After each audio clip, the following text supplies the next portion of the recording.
Welcome back, students. In this video we will study about tourist attractions in Switzerland and the problems of tourism in Switzerland. So let's start. Now the center stage of Switzerland is occupied by the Alps. So Alps is one important tourist attraction in Switzerland and they extend from the east of France to the west of Germany and Austria and are bordered by Italy in the south.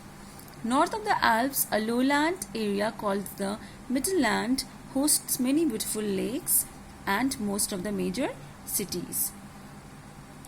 A smaller mountain range, the Jura, then sets the division to the city of Basel and the river Rhine.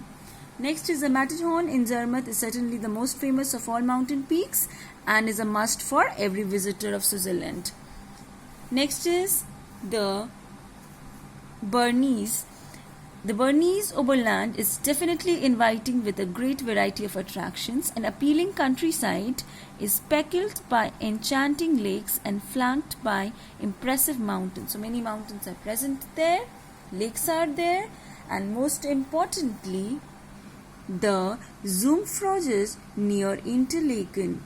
Other alpine and mountain resorts in the area include Gstaad, Wengen, etc.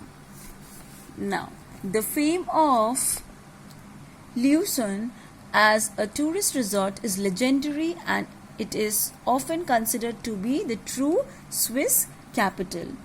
Now, why so?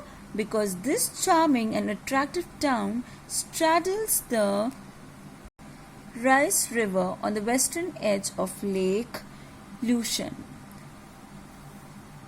Next is Lake Geneva, Europe's largest alpine lake, straddles the Swiss-French border and laps at the shore of some of Switzerland's most popular cities. The city of Geneva, sits between pretty snow-capped peaks at the point where the Rhone spills into Lake Geneva. Next is Zurich, in Switzerland's largest city, a major transportation hub and a top starting point for travelers. And the city lies at the northwestern end of Lake Zurich, astride the river Limmat, beyond its buttoned-up facade. This affluent banking capital, it boasts a rich lineup of cultural treasures. Spanning 150 meters in width and 23 meters in height, the Rhine falls at Schaffhausen is the largest falls in Central Europe, and the falls swell in volume. The volume is to spill over a 21-meter high ledge of Jurassic limestone.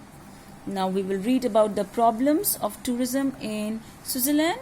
Now, tourist trade is not stable, so it is unstable. How?